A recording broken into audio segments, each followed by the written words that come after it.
سب سے اہم اخبار زمیندار، تحریک احرار، منظوم اداریے، کئی زبانوں پر دسترس، فی البدی شعر، مقبول ترین نعتوں کے خالق، غیر معمولی قابلیت اور ذہانت کے مالک، شعلہ بیاں مقرر جنہیں دنیا بابائے صحافت کے نام سے جانتی ہے، مولانا ظفر علی خان۔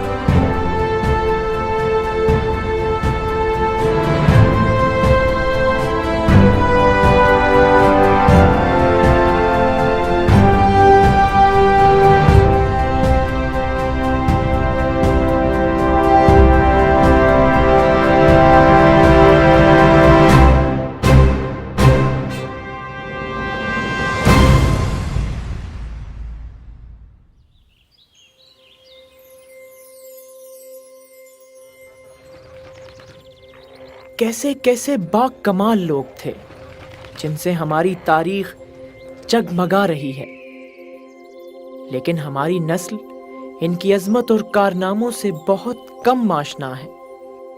ان ہستیوں کے بارے میں جاننا خود اپنے بارے میں جاننے سے کم نہیں۔ ہماری سیاسی اور صحافتی تاریخ کا ایک سنہرا باب، ایک گوہر نایاب، مولانا ظفر علی خان۔ ماضی کی گریزاں چلمنوں سے ہمیں دیکھنا ہے وہ جو ہے اور وہ جو کچھ کہ نظروں کی زد میں نہیں۔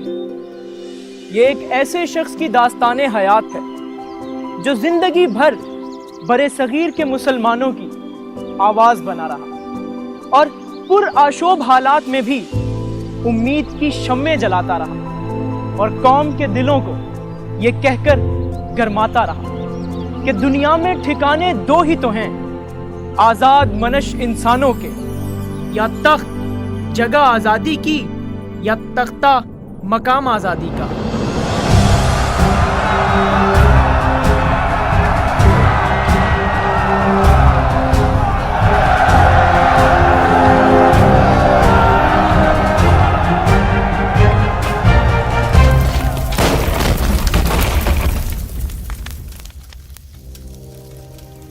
اٹھارہ سو 57 کی ناکام جنگ آزادی کے بعد ہندوستان پر انگریز حکومت کرنے لگے۔ یہ وقت مسلمانوں پر بالخصوص بھاری تھا کہ نہ صرف وہ زندگی کے ہر شعبے میں زوال پذیر ہو چکے تھے، بلکہ آئندہ حالات کا مقابلہ کرنے کی ہمت بھی دم توڑ گئی تھی، اور یوں جہالت، پسماندگی، افتراق و انتشار اور غلامی کے بادل چاروں طرف چھا گئے۔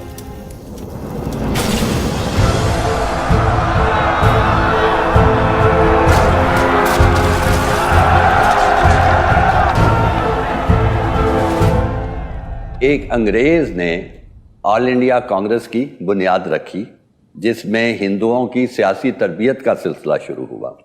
اس کے مقابلے میں مسلمان جو تھے وہ بالکل پسماندہ رہ گئے، اور ان کی کوئی بھی ایسی منظم کوشش نہیں تھی کہ وہ حکومت کے کاروبار میں شریک ہوں، یا جو نئے مواقع مل رہے تھے انگریزوں کے آنے کے بعد اس میں حصہ لے سکیں۔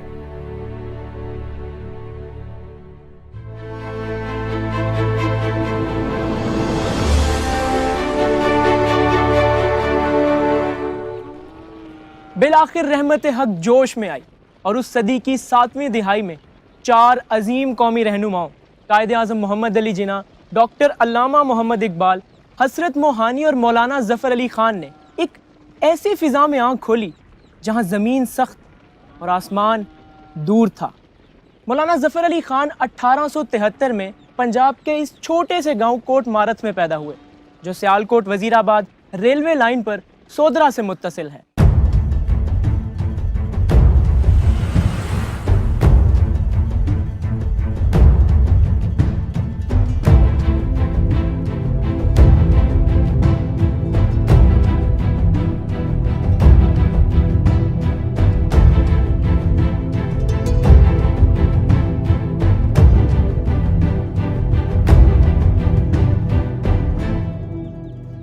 مولانا ظفر علی خان نسلی طور پر راجپوت تھے اور ان کا خاندان چند نسلیں قبل ہی مشرف با اسلام ہوا تھا۔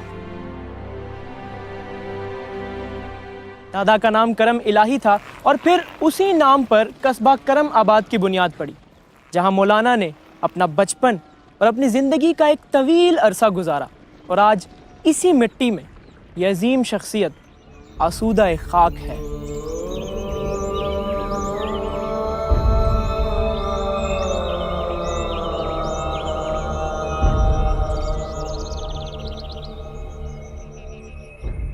وہ ایک بڑے اچھے گھرانے میں پیدا ہوئے۔ کرم آباد ایک بڑی خوبصورت جگہ تھی اور گھر میں کافی سکون تھا، اور اگر پیسے کی فراوانی نہیں تھی تو کمی بھی نہیں تھی۔ ان کے والد ہندوستان کی سطح پر ایک نامور آدمی تھے، ان کے دادا کو بھی سب لوگ جانتے تھے جو بانی کرم آباد تھے، کرم الہی خان۔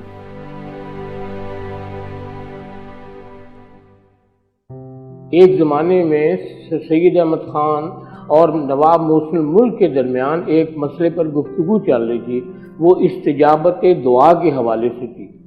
تو مولوی سراج الدین احمد نے ایک مضمون لکھا اس حوالے سے، وہ سر سید احمد خان نے تہذیب الاخلاق کے ایک شمارے میں بطور لیڈر کے شائع کیا تھا، اور یہی وجہ ہے کہ مولوی سراج الدین احمد نے آل انڈیا محمدن ایجوکیشنل کانفرنس کے کئی اجلاسوں میں شرکت کی۔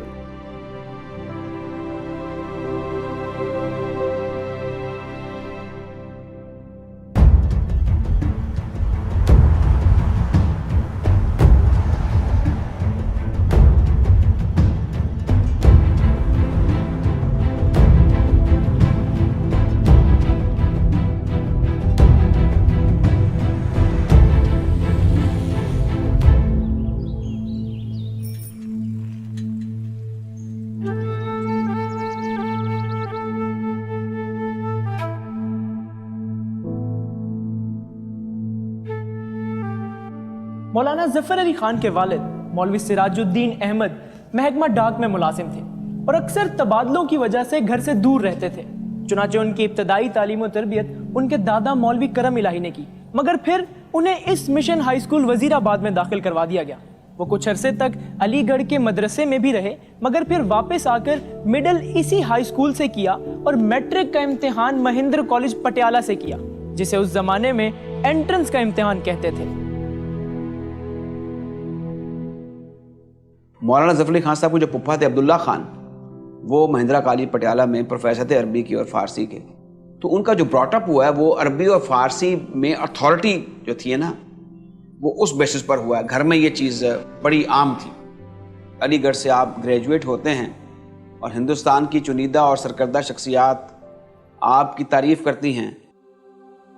علی گڑھ کے اقامتی مدرسۃ العلوم میں کالج کی کلاسیں 1877 میں شروع کر دی گئی تھی۔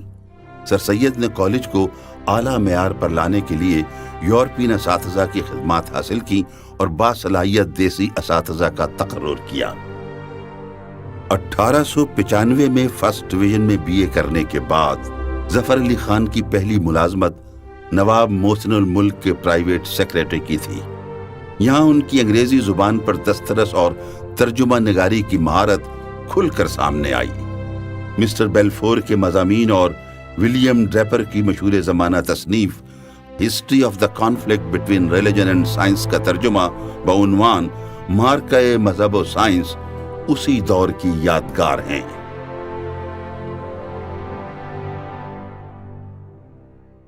ظفر علی خان کے لیے ان کے استاد مولانا شبلی نے حیدرآباد دکن کے دربار میں ملازمت کے لیے جو تعارفی خط نواب محسن الملک کو لکھا، وہ دیکھ کر یہ اندازہ ہوتا ہے کہ نوجوان ظفر علی خان کس تیزی سے ترقی کی منزلیں طے کر رہے تھے۔ اس نوجوان میں بلا کی تیزی ہے۔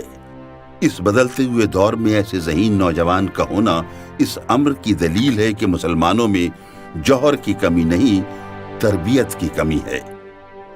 ظفر علی خان نے علی گڑھ میں رہ کر جو کچھ حاصل کیا ہے، حیدرآباد اس سونے پر سہاگے کا کام دے سکتا ہے۔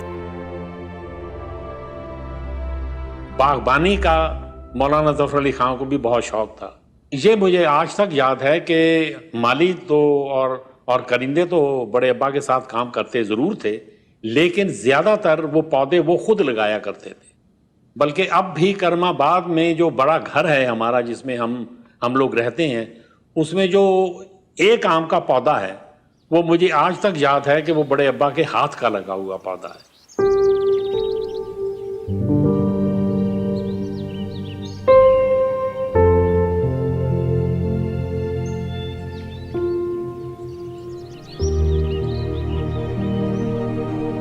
مولانا ظفر علی خان کی عمدہ جسمانی صحت، شاہ سواری اور نیزہ بازی میں مہارت کی وجہ سے انہیں ریاست کی فوج میں لیفٹیننٹ کا عہدہ دے دیا گیا، لیکن باوجود یہ کام آپ کے مزاج سے لگاؤ نہیں کھاتا تھا.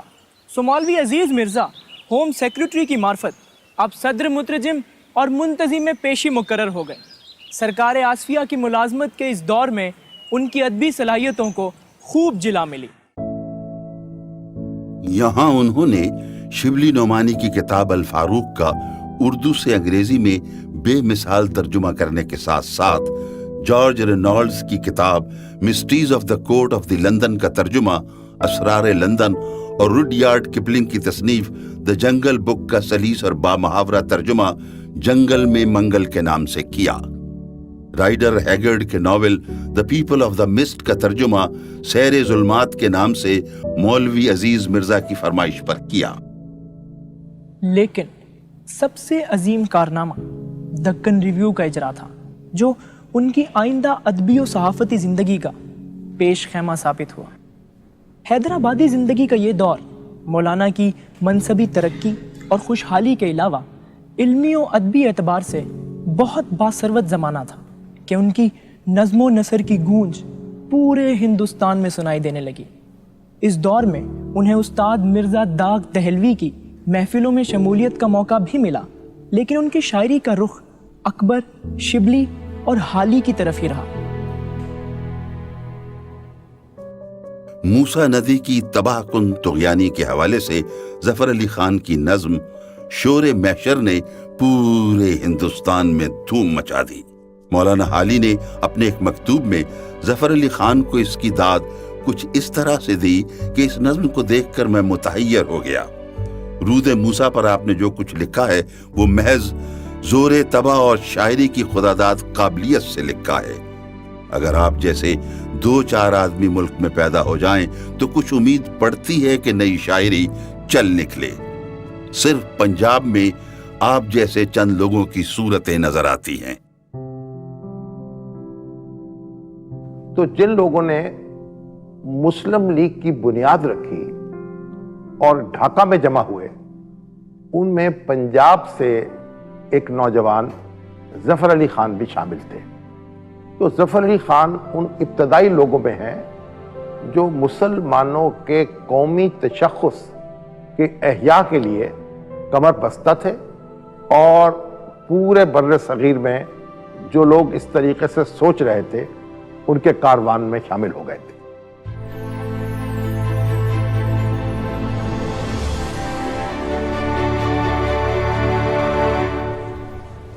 کچھ دوستوں اور سرپرستوں کے ادھر ادھر ہو جانے کی وجہ سے مولانا کا دل ملازمت سے اچاٹ ہو گیا، اور وہ عدن کے ایک سفر کے بعد بمبئی میں قیام پذیر ہو گئے.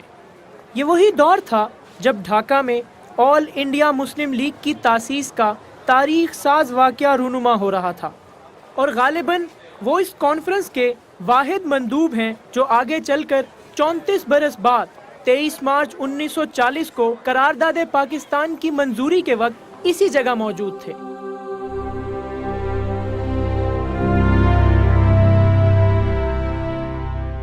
جو منٹو پارک جسے اب اقبال پارک کہتے ہیں، وہاں جو 21، 22 اور 23 تاریخ کو تقاریر ہوئی تھی مسلم لیگ کے جلسے میں، قائد اعظم نے بھی کی، تو اس میں جو پاکستان ریزولوشن پیش کیا گیا تھا اس کا اردو ترجمہ فی البدی مولانا ظفر علی خان نے پیش کیا، اور اس میں جناب ہمیں بتایا گیا اور بڑے متاثر ہوئے.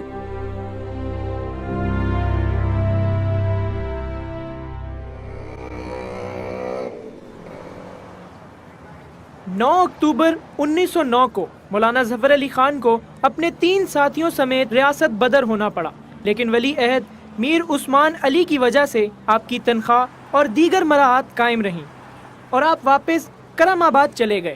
یہ وہ دور تھا جب آپ کے والد مولوی سراج الدین احمد بستر مر پر تھے۔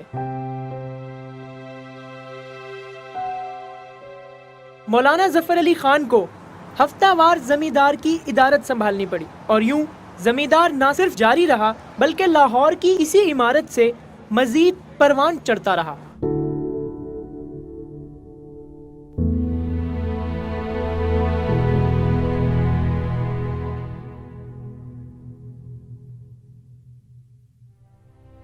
کچھ عرصے تک زمیندار اور دکن ریویو کا نقش ثانی پنجاب ریویو کرم آباد سے ہی شائع ہوتا رہا، لیکن پھر اپنی خواہش اور والد مرحوم کے دوست چودھری شہاب الدین کے مشورے پر وہ زمیندار سمیت لاہور منتقل ہو گئے۔ اور ان کے والد جس رسالے کا اجرا کر چکے تھے زمیندار، اگرچہ وہ اس کا آغاز جو تھا وہ ایک محدود طبقے کی فلاح و بہبود سے متعلق تھا، لیکن جب مولانا کے پاس اس کی عدالت آئی اور پھر وہ روزنامہ بنا بالآخر اور پھر مسلمانوں کی آواز بن گیا، بلکہ اس سے آگے بڑھ کے میں کہوں گا پوری ملت اسلامیہ کی آواز بن گیا۔ 16 اپریل 1911 کے اداریے میں انہوں نے لکھا، اس وقت تک زمیندار کو کرم آباد کے گوشہ تنہائی میں بیٹھ کر جو دنیا جہان سے الگ تھلگ ہے، ہم نے بھلی یا بری طرح جیسے بھی بن پڑا چلایا۔ بہت سے احباب کے تقاضوں اور مشوروں سے مجبور ہو کر ہم اپنا بوریا بدنہ اٹھاتے ہیں اور کرم آباد سے لاہور جاتے ہیں۔ خدا کرے کہ لاہور کی آب و ہوا زمیندار کو راس آئے اور اس کی اشاعت اتنی بڑھ جائے کہ ہم اس کو رفتہ رفتہ ایک اعلیٰ پیمانے کے روزانہ اخبار کی شکل میں ترقی دے سکیں۔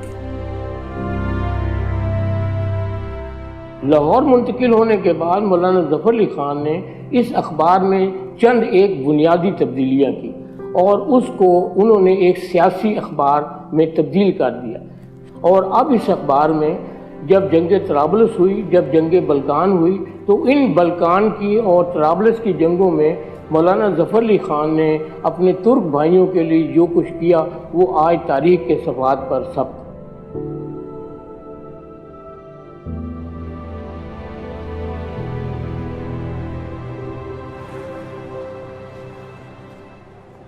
زمیندار، جو اس وقت تک زمینداروں کے مسائل کا ترجمان، ایک ایسا ہفتہ وار تھا جس کی تعداد اشاعت 600 یا 700 سے زیادہ نہ تھی، اب اس کی پیشانی پر مولانا ظفر علی خان کا کیا ہوا قرآن پاک کی ایک آیت کا ترجمہ بھی جگمگانے لگا، جسے اکثر لوگ علامہ اقبال کے نام سے منسوب کرتے ہیں۔ خدا نے آج تک اس قوم کی حالت نہیں بدلی، نہ ہو جس کو خیال آپ اپنی حالت کے بدلنے کا۔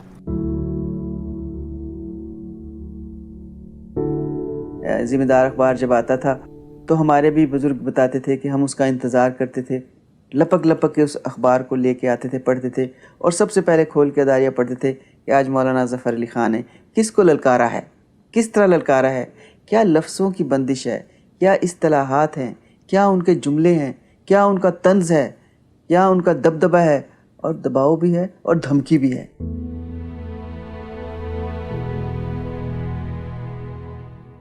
مولانا ظفر علی خان عشق رسول صلی اللہ علیہ وسلم سے سرشار تھے۔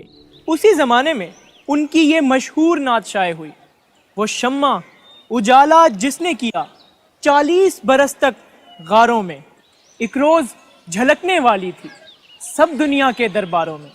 اور یوں اردو حمد و نعت کے اس عظیم شاعر نے اپنے اس سفر کا آغاز کیا جو رہتی دنیا تک ان کی پہچان رہے گا۔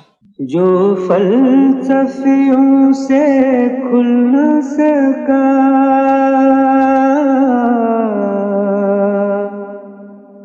اور نکتہ وروں سے حل نہ ہوا، وہ راز ایک کملی والے نے بتلا دیا چند اشاروں میں۔ ہوتا ہے جن میں نام رسول خدا بلند، ان محفلوں کا مجھ کو نمائندہ کر دیا اور سرکار دو جہاں کا بنا کر مجھے غلام، میرا بھی نام تاب ابد زندہ کر دیا۔ ہر ایک ذرہ فضا کا داستاں اس کی سناتا ہے، ہر ایک جھونکا ہوا کا کے دیتا ہے پیام اس کا، کسی کو تشنہ لب رکھتا نہیں ہے لطف عام اس کا۔ مولانا ظفر علی خان ان چند مسلم رہنماؤں میں سے ہیں جنہوں نے نہ صرف اس تبدیلی کو سب سے پہلے محسوس کیا بلکہ اپنے قلم کے زور سے مسلمانوں کو اس منزل کا رستہ دکھایا جس کا نام پاکستان تھا، جس کا قیام رب دو جہاں کے پیغام کو عام کرنے کے لیے تھا، جس رحمت نے ہمیں اپنے سب سے محبوب نبی صلی اللہ علیہ وسلم کی امت میں پیدا فرمایا۔ دل جس سے زندہ ہے وہ تمنا تم ہی تو ہو۔ دل جس سے زندہ ہے وہ تمنا تم ہی تو ہو۔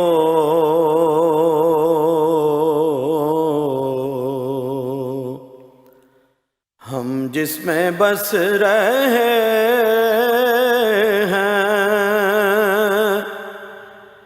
وہ دنیا تم ہی تو ہو۔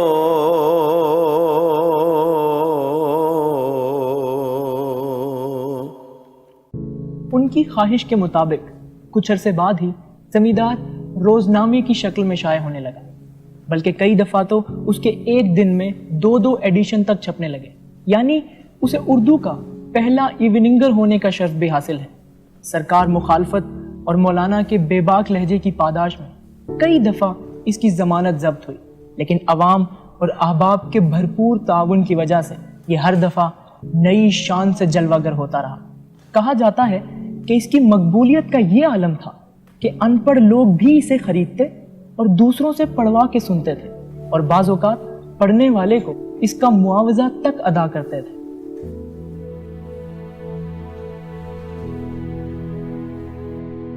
زمیندار اخبار کا ملنا مشکل ہو جاتا تھا، ایک معمولی قیمت جو رکھی گئی تھی اس کی بجائے کئی بہت زیادہ قیمت پہ وہ پرچے ملتے تھے، کیونکہ مولانا نے اس اخبار کو جو مسلمانان ہند ہیں ان کے جذبات کا ترجمان بنا دیا تھا۔ مولانا ظفر علی خان نے اردو صحافت میں کئی روایات قائم کی۔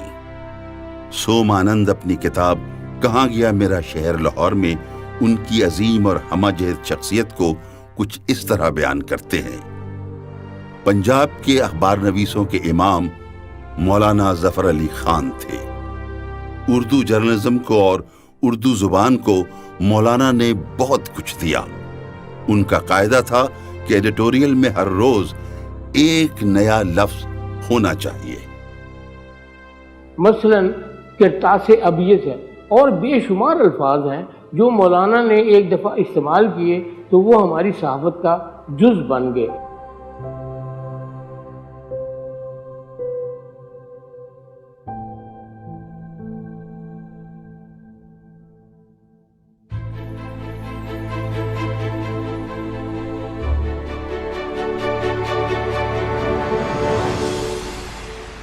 نظریہ حیات ہو یا خالق کائنات، دونوں حوالوں سے ہندو اور مسلمان دو الگ قومیں تھیں، اور اگر ان میں تہذیب، تاریخ یا ثقافت کے حوالے سے کچھ مشترک پہلو تھے بھی، تو وہ انگریز حکومتوں کی شاطرانہ پالیسیوں اور آریہ اور برہمو سماج جیسی ہندوانہ تحریکوں کی نظر ہو کر ہمیشہ کے لیے ختم ہو چکے تھے، کیونکہ انتہا پسند ہندو شدھی اور سنگٹن جیسی تحریکوں کے ذریعے مسلمانوں کی زبان، شناخت اور نسلیں تک ختم کرنے پر تلے ہوئے تھے۔ ظفر علی خان نے ایک چومکھی لڑی ہے. وہ مسلمانوں کی تہذیبی اور ثقافتی شخصیت پر کسی بھی حملے کو برداشت نہیں کر سکتے تھے. اس لیے ان لوگوں کے خلاف بھی وہ دیوانہ وار لڑے جو ان کی مسلمانیت کو نشانہ بناتے تھے، اس پر حملہ آور ہوتے تھے، اور ان لوگوں کے خلاف بھی لڑے جو ان کی روح کو قید کرنا چاہتے تھے. اپنے سیاسی نظریات اور آدرشوں کے حصول کی جدوجہد کے لیے مولانا ظفر علی خان نے مختلف اوقات میں ملا جلا کر 13 برس کی قید بامشقت کاٹی. اس دوران میں تحریک خلافت میں حصہ لینے کی وجہ سے نہ صرف ریاست حیدرآباد سے مقرر ان کی تنخواہ بند ہو گئی، بلکہ زمیندار بھی مقبولیت کے باوجود ذریعہ روزگار نہ بن سکا. انگریز سرکار نے اسے ہمیشہ کسی نہ کسی مالی بحران میں مبتلا رکھا، لیکن ان تمام مصائب کے باوجود نہ کبھی مولانا نے ظلم کے آگے سر جھکایا اور نہ ہی منافقت سے کام لیا. بے باک، سچے، کھرے، جلدی موجودہ جو حالات ہیں ان کے اوپر فوراً گرفت، آج کی بات آج ہی کہنی ہے. یہ نہیں ہے کہ 4 دن کے بعد ان کو خیال آنا ہے، اور کوئی خوف نہیں ہے. جو آدمی سچا ہوتا ہے وہ بلا خوف لکھتا ہے، اور وہ کمزور سیاہی سے نہیں لکھتا، وہ بڑی خود اعتمادی کی سیاہی سے لکھتا ہے. انگریز سے معافی مانگنے کے الزام کے جواب میں ان کا یہ بیان تاریخ کے صفحات میں ہمیشہ جگمگاتا رہے گا. انہوں نے کہا، اس الزام کے سلسلے میں کوئی صفائی پیش نہیں کرنا چاہتا، لیکن صرف اتنا کہنا چاہتا ہوں کہ جو گردن خدا کے حضور میں جھکنے کی عادی ہے وہ برطانوی اقتدار کی دہلیز پر کبھی سرنگوں نہیں ہو سکتی. جس جبین نیاز پر توحید کی مہر ثبت ہو چکی ہے وہ جبیں انگریز کی آستانہ جلال پر کبھی نہیں جھک سکتی. میری زندگی وطن کی آزادی کے لیے وقف ہے، اور میرا یہ مقصد ہے کہ یہ گوری چمڑی والے مہذب ڈاکو میری زندگی میں سرزمین ہندوستان سے بوریا بستر لپیٹ کر جس زمین سے آئے ہیں وہیں چلے جائیں. ان کی ضمانتیں ضبط ہوئیں، ان کے اخبار پر ابتلائیں آئیں، ان کی نظر بندیاں ہوئیں اور ان کی گرفتاریاں ہوئیں. وہ خود کہتے ہیں کہ بچپن ہی سے لکھی تھی مقدر میں اسیری، ماں باپ کہا کرتے تھے دل بند جگر بند. اور پھر یہ دل ضبط، زبان ضبط، فغاں ضبط، قلم ضبط، دنیا میں ہوئے ہوں گے یہ ساما کہیں کم ضبط.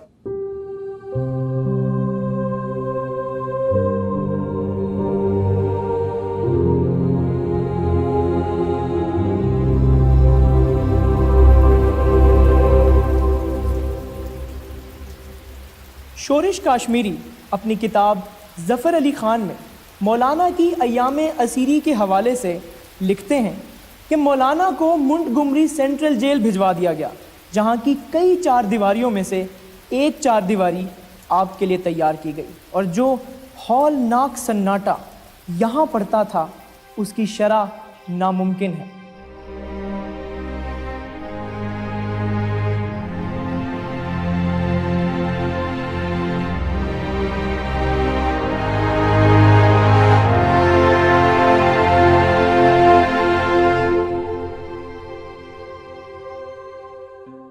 پہلی دفعہ 5 سال تک نظر بند رہے، اس کے بعد 5 سال تک جیل میں رہے، پھر 1.5 سال تک جیل کاٹی، اور 1935 تک مختلف واقعات میں 6 ماہ کا عرصہ جیل خانہ میں بسر کیا.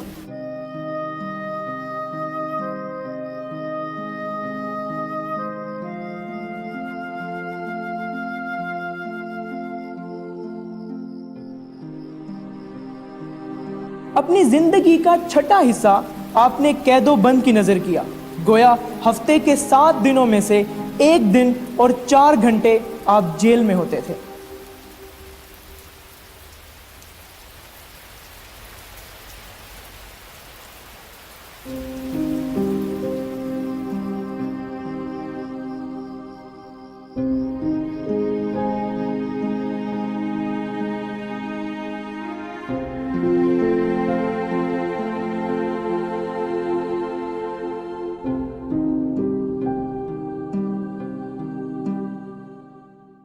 مولانا میں ایک خوبی تھی کہ انہوں نے کبھی عوام کو تصادم کی طرف نہیں اکسایا تھا.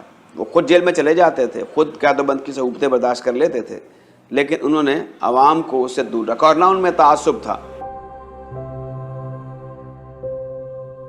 اسلام کو سمجھنے, اس کے متعلق لکھنا اور اس کے متعلق نظمیں.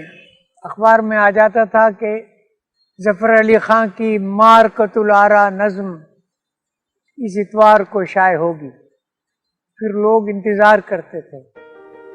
حمد و نعت کے حوالے سے تو اردو شاعری کی تاریخ میں مولانا ظفر علی خان کا مقام سب سے پہلی صف میں متعین ہو چکا ہے، لیکن ان کی سیاسی شاعری بھی موضوعاتی اور ہنگامی ہونے کے باوجود اپنا ایک خاص مقام رکھتی ہے.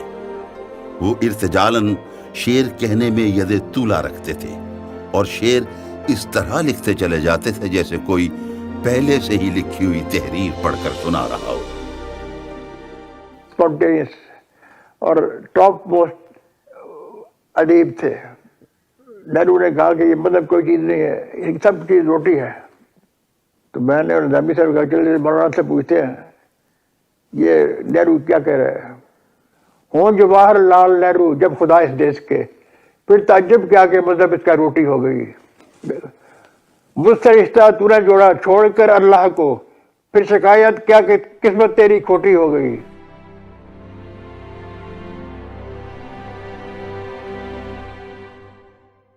چراغ حسن حسرت ان کی اس بے مثال صلاحیت کے بارے میں لکھتے ہیں، شاید ہی کوئی نظم ہو جو انہوں نے گھنٹے 2 گھنٹے میں کہی ہو. ہر نظم زیادہ سے زیادہ 1 آدھ گھنٹے میں لکھی گئی. اگرچہ ابتدا میں وہ مولانا حالی، اکبر الہ آبادی اور شبلی نعمانی سے متاثر تھے اور آگے چل کر علامہ اقبال سے بھی شاعری کے حوالے سے ان کی صحبتیں رہیں، مگر ان کا شعری مزاج اور زبان بالکل منفرد اور جدا گانا ہے.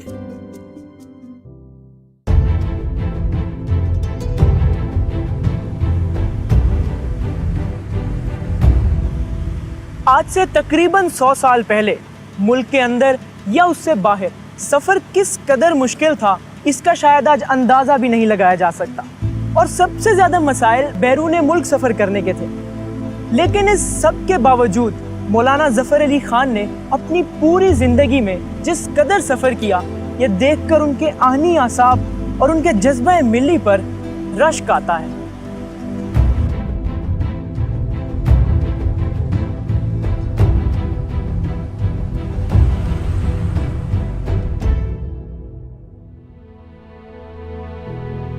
مولانا بھی لندن گئے، وہاں اپنا نقطہ نظر بیان کیا.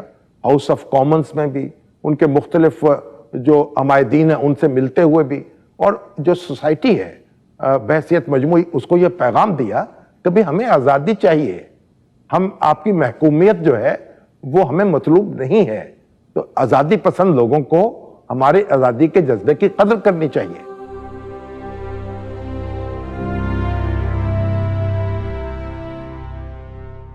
13 ستمبر 1913 کو وہ دوبارہ یورپ کے دورے پر نکلے تاکہ ان ممالک میں بیٹھ کر آزادی ضمیر کا مقدس جہاد انہی کے ہتھیاروں سے جاری رکھ سکے اور جنوبی ایشیا کی فکری آزادی اور عالم اسلام کی بیداری اور فلاح کے لیے ٹھوس بنیادوں پر علمی اور سیاسی خدمات سر انجام دے سکیں. یہیں پر لکھا گیا ایک مضمون زمیندار کے مطبع اور ضمانت کی ضبطی کا فوری سبب بھی بنا، جس کا عنوان یہ شعر تھا: 4 چیز است تحفہ لندن، خمر خنزیر روزنامہ و زن. میانمار گئے جو پہلے برما کہلاتے تھے. نیا وائسرائے آیا ہندوستان میں، اس کا نام تھا لنلتگاؤ. اسے شوق تھا اینیمل بریڈنگ کا.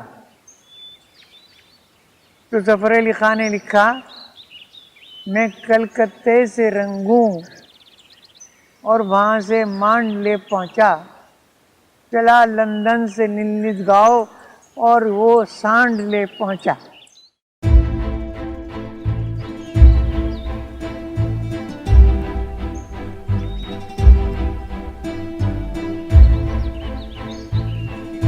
جہاں تک اندرون ملک ان کے اسفار کا تعلق ہے تو اس کا کوئی شمار ہی ممکن نہیں، کیونکہ بعض اوقات ایک ہی دن میں 3 مختلف قصبوں میں تقاریر کرنا پڑتی تھی۔ موسم اور سفر کی تکالیف اپنی جگہ، مگر واضح رہے کہ اس دور میں لاؤڈ سپیکر یا مائکرو فون جیسی چیزیں نہیں ہوتی تھیں۔ ہزاروں کے مجمع سے پھیپھڑوں کے بل پر خطاب کرنا پڑتا تھا، اور لوگ ان کی طویل تقریریں نہایت توجہ کے ساتھ سنتے تھے، جو جوش، دانش، حریت فکر و عمل اور جذبہ ایمان سے بھرپور ہوتی تھی، اور سامعین کے دل کی دھڑکن ان کی آواز کے زیر و بم کے ساتھ اوپر نیچے ہوتی رہتی تھی۔ درمیان میں کوئی ایک سٹیج بنا لی جاتی تھی چھوٹی سی، جس کے اوپر کھڑے ہو کے وہ تقریر کیا کرتے تھے، اور وہ چاروں طرف وہ گھومتے بھی رہتے تھے تاکہ پوری پبلک جو ہے ان کی وہ آواز سن سکے۔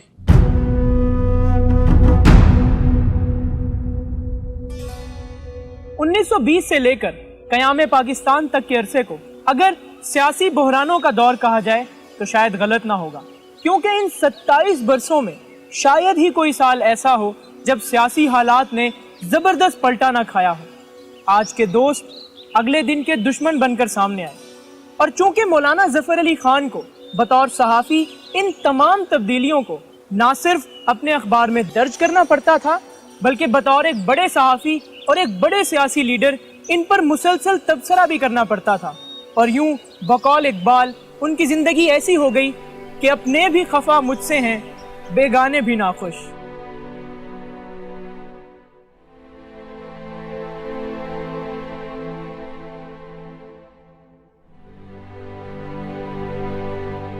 ظفر علی خان جو تھے وہ نفع نقصان کی معاملات سے بالکل بے نیاز تھے۔ کچھ بات کہتے ہوئے، کچھ لکھتے ہوئے صرف یہ سوچتے تھے کہ یہ بات کہنی درست ہے، حق ہے، اس بات کہنے کی ضرورت ہے۔ میرا خیال ہے اس سے زیادہ وہ نہیں سوچتے تھے۔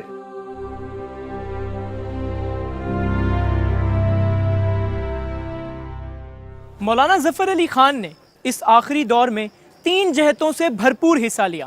پہلے مرکزی اسمبلی کا رکن ہونے کے ناطے قائد اعظم کے رفیق کے طور پر، دوسرے مدیر زمیندار کی حیثیت سے کانگریس اور مہاسبھاتی اخباروں کا ترکی بترکی مقابلہ کر کے، اور تیسرے پبلک جلسوں اور کانفرنسوں میں شرکت کر کے عوام سے براہ راست خطاب کر کے۔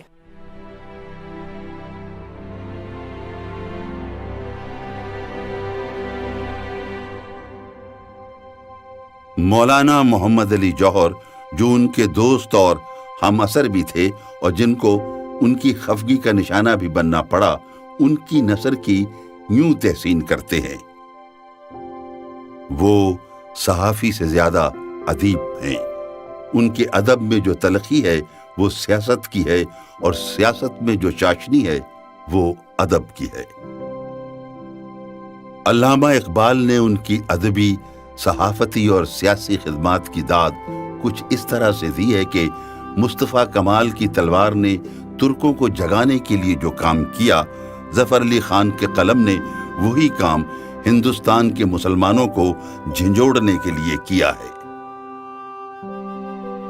قائد اعظم محمد علی جناح کے بارے میں مشہور ہے کہ وہ جذباتی الفاظ اور انداز سے اعتراض کرتے تھے، لیکن ظفر علی خان کی شخصیت اور کام کے بارے میں جو بیان انہوں نے دیا، اس سے صاف پتہ چلتا ہے کہ وہ دل کی گہرائیوں سے ان کے کس قدر معترف تھے۔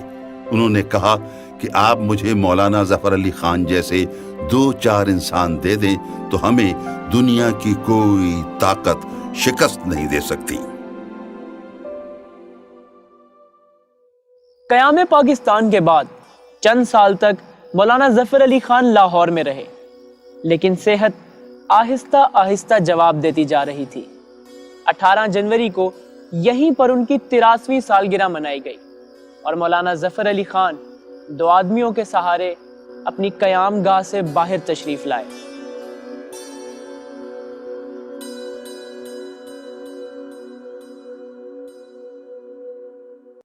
جس شخص کی 83ویں سالگرہ پر اس کی زندگی کے ہنگامہ خیز کارناموں پر ولولہ انگیز تقریریں ہو رہی تھی، وہ خود دنیا و مافیہ سے بے نیاز نہ جانے کس عالم میں محو خیال تھا۔ اس کی آنکھیں کھلی تھی اور ان میں موجود پتلیوں کی گردش یہ پتہ دیتی تھی کہ وہ کچھ دیکھ رہا ہے، لیکن کیا دیکھ رہا ہے یہ کوئی نہیں بتا سکتا۔